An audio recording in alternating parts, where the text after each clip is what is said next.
लेकिन बर्थडे वाले दिन मेरे को एक खच्चाक लगे वहाँ पे 2 रैपट, एक यहाँ पे लगा एक यहाँ पे लगा, मेरे को अभी भी याद है। अब वो जब वो रैपट लगे ना,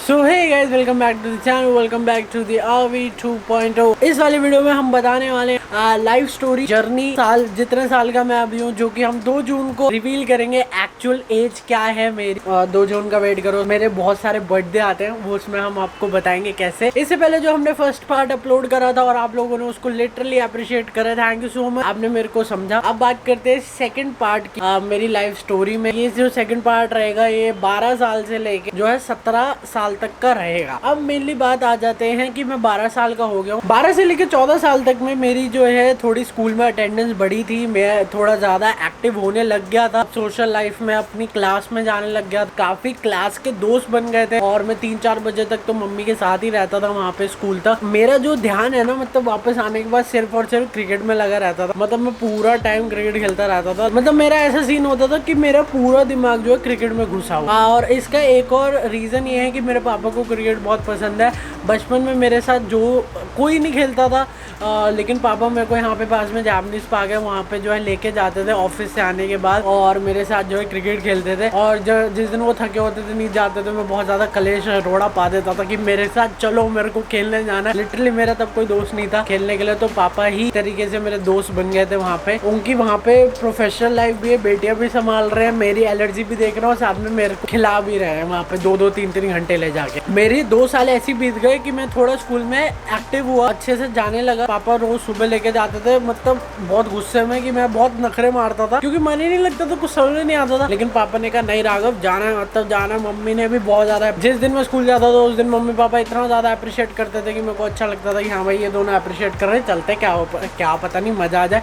और मम्मी का स्कूल था ना, तो थोड़ा अपना टोरा था, हाँ मेरी मम्मी टीचर है, यहाँ पे फालतू नहीं मेरे से, ठीक है। तो ये वाला सीन हो गया था वहाँ पे। उसके बाद एक दिन जो है मेरी मौसी आई, मेरी मम्मी से 2-3 साल बड़ी, वो आई एक बार स्कूल में, उनको कोई अपना काम था मम्मी से, और उन्हीं मौसी ने मेरे को सबसे ज्यादा बचपन में रखा है। मैंने जब वहाँ पे लिखा था big thank to mummy side रिश्तेदार, उन मौसी ने, मेरे पिंटू भैया, चारू दीदी, उन्होंने जो है मेरा बहुत ख्याल रखा था जब मेरी एलर्जी थी। मैं बताना भूल गया था लास्ट वीडियो में, जो कि मेरे को बाद में गिल्ट फील हुआ एडिटिंग करते हुए। और पुलकित भैया को तो अभी भी आपने व्लॉग में देखा होगा जब जीनोस आई थी, तो उन्होंने भी काफी ज्यादा मेरा ख्याल रखा। तो वहाँ पे मौसी आई, मैंने मौसी की कहती चलो पहले से तो तू बहुत ठीक हो गया, अच्छा लग रहा है। और उसके बाद अब तब भी प्रॉब्लम थी, ऐसा नहीं था, घाव थे अंदर लेकिन वो दिखते नहीं थे। फेस में जो है यहाँ पे पूरा छिला रहता था, यहाँ पे पूरा छिला रहता था, तो मैं रुमाल बांध के जाता था क्योंकि यहाँ से जो है वाटर पता नहीं क्या, मतलब कहीं पे चोट लग जाते ना, वहाँ से पानी बहता है, वो वाला दिक्कत थी और मैं पूरा टाइम उसको रगड़ता रहता, तो मैं रुमाल बांध के जाता था तब भी स्कूल। अब उसके बाद क्या हुआ, मौसी आई, बात चली तेरा इंटरेस्ट किस में है, तो मैंने बताया इसमें। तो मौसी ने मेरे को रिकमेंड करा कि तेरे जो पुलकित भैया ना वो बैडमिंटन खेलते हैं, तो एक काम कर, तू ना क्रिकेट ज्वाइन कर ले, बहुत बेटर रहेगा तेरे लिए। मैंने कहा हाँ यार ये तो अच्छी बात है, मेरे घर के पास ही एक स्कूल है, वहाँ पे जो है अकेडमी होती है। फिर मैंने क्या करा, मैंने पापा को बोला शाम को आती, पापा मेरे को ना क्रिकेट ज्वाइन करना है। पापा जो है इतने बड़े क्रिकेट के फैन, अब उनका बेटा जो कि मत खेला नहीं है इतने टाइम से, वो कह रहा है कि भाई साहब उसको खेलने जाना है वहाँ पे, तो पापा भी कहते हैं ठीक है कोई दिक्कत नहीं है। पापा गए वहाँ पे, पापा ने बात करी, मेरे को अच्छे से याद है वो दिन, बहुत बहुत ज्यादा अच्छे से याद है कि क्या क्या हुआ था। पहले दिन हम पूछने गए थे अकेडमी के बारे में, पापा ने बात करी थी, फिर 2-3, फिर पापा मेरे को जो है सेक्टर 7 लेके गए जेके स्पोर्ट्स में, मेरे को किट दिलवा के लाए क्रिकेट किट, मेरी नई क्रिकेट किट आ गई मेरे पास। लिटरली वो SS जोश तब बैट था मेरे पास, अभी भी है वो मेरे पास। 1 साल में क्रिकेट नॉर्मली खेला हूँ, मतलब जैसे कहते हैं ना एवरेज बच्चे होते हैं जो ड्रिल्स करते रहते हैं, मैं वैसे क्रिकेट खेल रहा था। साल में मैंने बहुत इंप्रूवमेंट कर लिया था, और 1 साल तक आप किसी अकेडमी में रहते हो तो वो भी रिकॉग्नाइज करने लग जाते हैं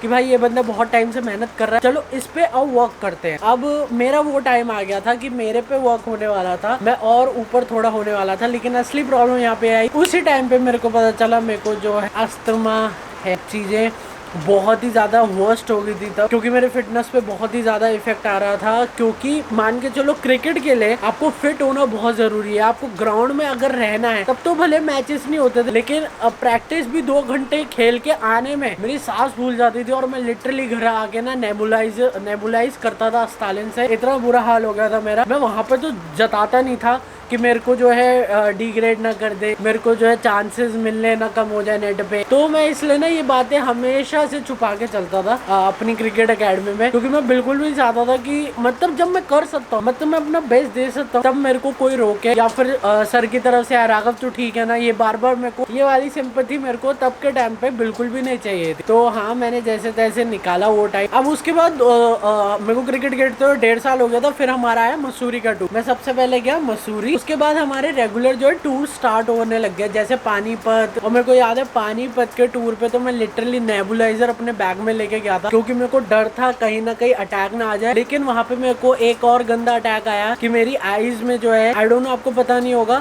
नोज जो है ऊपर चढ़ जाती है और आईज में जब हम ईचिंग करते हैं ना तो व्हाइट व्हाइट सा आता है। आई डोंट, मैं एक्सप्लेन नहीं करना चाहता, लेकिन मेरी आईज में इतनी तेज ईचिंग होने लगी थी मेरे पानीपत टूर पे। और जब मैं फील्डिंग कर रहा था मैं इतना इरिटेट हो गया था कि मैं ऑलमोस्ट पानी मारते मारते नहा लिया था। तो एलर्जी मेरे को इस हद तक हिट कर रही थी उस टाइम पे, जब मैं अपने आप को बिल्ड कर रहा था क्रिकेट के लिए। अब 1 साल बीता, थोड़ा अस्थमा जो है ढीला हो गया था, लेकिन उसके बाद और प्रॉब्लम्स आ गई। अब यहाँ पे क्या सीन हुआ, मेरे जो है चंडीगढ़ टूर लगने लग गए। सर के सर थे वहाँ पे, हमारे रेगुलरली जाना 3-4 टूर्स हुए वहाँ के। अब उसमें से एक टूर, जब मैं छोटा था यार, मैं 14-15 साल का हूँ, तब एकदम से पापा को जो है आईसीयू में भर्ती होना पड़ा, बिकॉज उनकी ड्रिंकिंग और स्मोकिंग की आदत की वजह से। और लिटरली मैं वो दृश्य कभी नहीं भूलता। मेरी मतलब मेरे स्कूल के विद्या भारती के पास गाड़ी खड़ी है और मेरे को टूर के लिए निकलना है और मैं पापा से मिलके निकल रहा हूँ। उनके यहाँ पे नली लगी होती है और उससे इतना गंद बाहर आ रहा होता है, और आई थिंक वो उनके लंग्स से जो सिगरेट और दारू पी के उन्होंने करा था वो बाहर आ रहा होता है। और मैं लिटरली उस दिन टूट सा जाता हूँ, रो रहा होता हूँ मैं लिटरली कि यार पापा ऐसी हालत में है। तो मम्मी ने, तब तो मेरे को पता नहीं था ना सही गलत की क्या करना चाहिए। फिर मम्मी ने बोला तू जा, फिर पापा ने भी बोला तू जा। और मेरी बहनें थी, मम्मी थी यहाँ पे। मम्मी पूरी रात जो है हॉस्पिटल में बैठी रहती थी, अब पापा आईसीयू में थे। तो उसी दिन मैंने कसम ली थी इस चीज़ की कि मैं अपनी लाइफ में कभी सुट्टा या दारू नहीं पीऊँगा, इवन नॉट हुक्का, कि मैं कभी टच भी नहीं करूँगा। क्योंकि मैंने उस टाइम पे मम्मी की हालत देखी थी, उस टाइम पे पापा की हालत देखी थी, और वो दृश्य भी मेरे आंखों से कभी हटता नहीं है। फिर भी मैं टूर पे गया, परफॉर्मेंस इतनी अच्छी नहीं रही, बिकॉज आप बहुत डिस्टर्ब रहते हो जब आप जाते हो। मैं वापस आया, पापा काफ़ी अच्छे हो गए, लेकिन उसके 2 साल में पापा का ये लगा ही रहा कि हॉस्पिटल में जाना, कभी जॉन्डिस हो जाना, पैंक्रियाज में प्रॉब्लम हो जानी, तो ये हमेशा से चलती रही है। और इसकी वजह से मम्मी भी डिस्टर्ब रही है। मेरी एलर्जी तो थी, बहनों की टेंशन अलग थी, तो ये हमेशा घर में जो है बहुत तगड़ा माहौल बना रहा है। और जब भी पापा घर पे होते थे तो वो इरिटेट ही रहते थे, क्योंकि यार जिस बंदे के अंदर बहुत सारी प्रॉब्लम हो और आदतें हो, ऐसी एडिक्शन हो, तो वो प्रॉब्लम्स में रहता है। फिर मेरे क्रिकेट में हो गए थे, मेरे को 2.5 साल हो गए थे अच्छे से खेलते हुए, और मैं काफी अच्छा करने लग गया था। लेकिन वहाँ पे एक प्रॉब्लम, और लिटरली मैं अपनी फिटनेस पे भी बहुत ज्यादा ध्यान देने लग गया था। इवन मैं 20-20 से लेके 40-40 मिनट की रनिंग करता था, मेरा स्टेमिना बिल्ड हो। और वो स्टेमिना मेरे को हमेशा काम आया अपना जो है अस्थमा भगाने के लिए। और मेरे को फिर 2-2 साल तक जो है अस्थमा अटैक नहीं आया। और मेरी एलर्जी को भगाने में सबसे बड़ा हाथ क्रिकेट का है। मैं पूरा दिन ग्राउंड में रहा हूँ। ये विद्या भारती स्कूल है, यहाँ पे जो पिच वगैरह बनी हुई है अभी, मतलब अब तो अंदर एकेडमी आ गई है, लेकिन पहले जब ये एकेडमी थी तो लिटरली जो पिच थी वो हमने बनाई थी। और ग्राउंड में पानी देना, ग्राउंड में पानी दे के जाना, नेट के पिच लगानी, नेट पे मैट लगाना, ये सब हमने करा है। वो पसीना जो बहाए फिर प्रैक्टिस करी है, उसके चक्कर में मेरी बॉडी में नए हार्मोन्स बनना स्टार्ट हुए थे कि जो मैं अपने आप को यार बर्न ही इतना कर रहा था वहाँ पे कि मेरी बॉडी जो है रिकवर होनी स्टार्ट हो गई। कि मेरी बॉडी एलर्जी से तो ऑलमोस्ट रिकवर हो गई थी, कि मेरे को कोई भी एलर्जी इतनी ज्यादा नहीं होती थी। तब मेरा फेस भी काफी अच्छा आ गया था। और मतलब आपको लगता है ना कि यहाँ पे बियर्ड वगैरह क्यों इतनी कम आती है, यहाँ पे देखो भरी हुई है, ये इसी वजह से था। 12-13 साल में ये सारा पैच रड़ दिया था मैंने। तो ऐसे करके चला। फिर क्रिकेट में मेरे को 3-4 साल हो गए थे, एक रिकॉग्नाइज होना स्टार्ट हो गया था कि हाँ भाई एक विद्या भारती में राघव लड़का है। थोड़ी न्यूज़पेपर वगैरह में भी कटिंग है। यहाँ तक एक चीज बहुत बुरी हो गई थी कि मेरे अस्थमा और मेरी एलर्जी की वजह से मेरे अंदर जो है मोटापा भर के आ गया था। क्योंकि इतनी सारी एंटीबायोटिक लेने के बाद आपको इतना सारा खाना पड़ता है, नहीं तो वो एंटीबायोटिक्स भी काम नहीं करती। मतलब बहुत सारी और प्रॉब्लम आती है यार, अगर आप इतनी सारी दवाइयाँ ले रहे हो, दिन की 4-4 दवाइयाँ ले रहे हो एलर्जी की और अस्थमा की, और उसके बाद आप कुछ खा नहीं रहे, और उसके बाद आप ग्राउंड में भी हो, स्कूल में भी हो, तब तो भाई आप वो खत्म ही हो जाओगे। ऐसा सीन है, तो मैं पेट भर के खाता था, ऐसा सीन था मेरा, खाना मेरे को चाहिए था। लेकिन उस खाने के चक्कर में जो है एक अच्छी शेप में नहीं हो पाया, मैं अभी भी एक अच्छी शेप में नहीं हूँ। तो एक बहुत बड़ा रीजन है ये मैंने पहले भी अपने राघव व्लॉग्स वाले चैनल पे बताया हुआ है।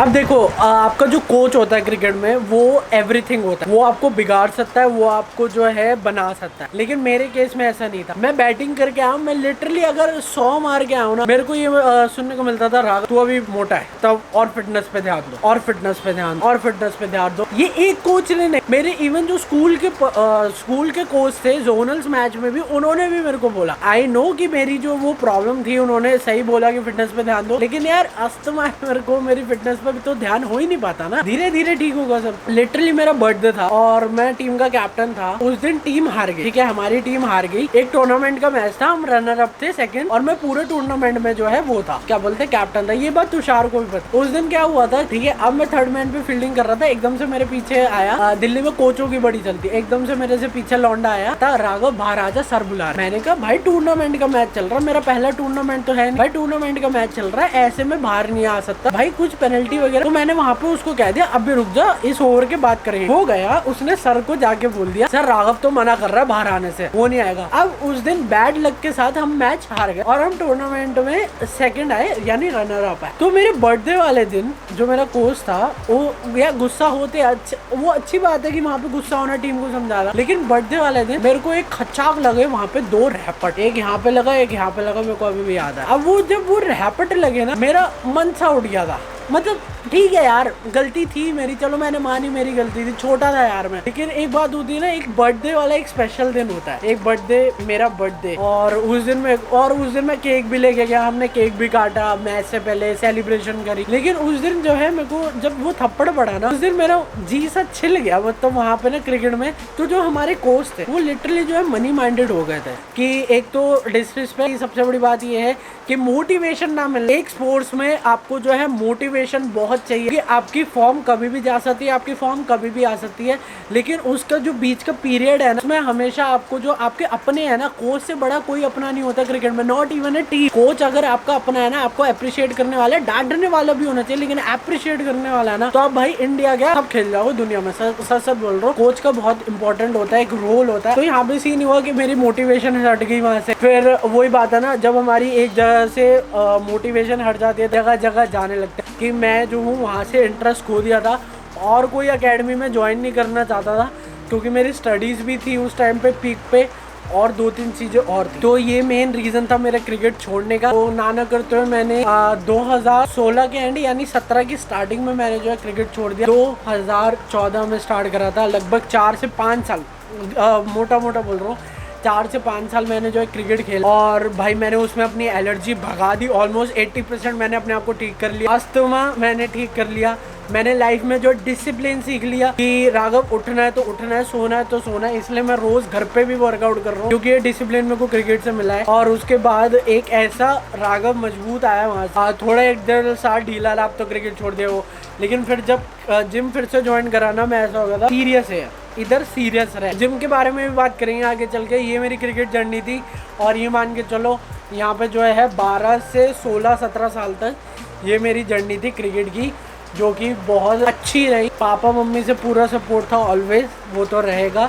और इसके बाद जो है क्रिकेट सर अच्छे थे, लेकिन वो धीरे धीरे चेंज हो गए। अब इसके आगे हम बात करेंगे मैं यूट्यूबर कैसे बन, why I don't have friends, कि मैं अलोन अकेला इतना क्यों चिल्लाता हूँ। फिर राघव व्लॉग्स की जर्नी पे भी थोड़ी सी बात कर देंगे। 2019 मेरे लिए डार्क ईयर था, मैं 20 को मानता हूँ, लेकिन 19 एक डार्क ईयर था मेरे लिए, के बारे में भी आगे चल के बात करेंगे कि सोनम बेवफा से ज्यादा दोस्त बेवफा होते हैं। तो जय हिंद, वंदे मातरम, भारत की जय, गुड क्वालिटी सीट बेल्ट वाले drive, bye guys, love you all, thank you so much for your all support. और सबसे मेन बात ये है कि जितने लोग पूछते हैं कि मेरी एज क्या है, 4 एज है मेरी, बताऊंगा मैं। 2 जून को आएगी ये स्पेशल वीडियो, हो सकेंगे तो राघव ब्लॉग्स पर डालने की कोशिश करेंगे मेरी 4 एज कैसे हैं। क्यों मैं अपनी एज नहीं बताता, क्यों मैं अपनी एजुकेशन के बारे में नहीं बताता, और हाँ, ये सिर्फ और सिर्फ क्रिकेट की वजह से ही है।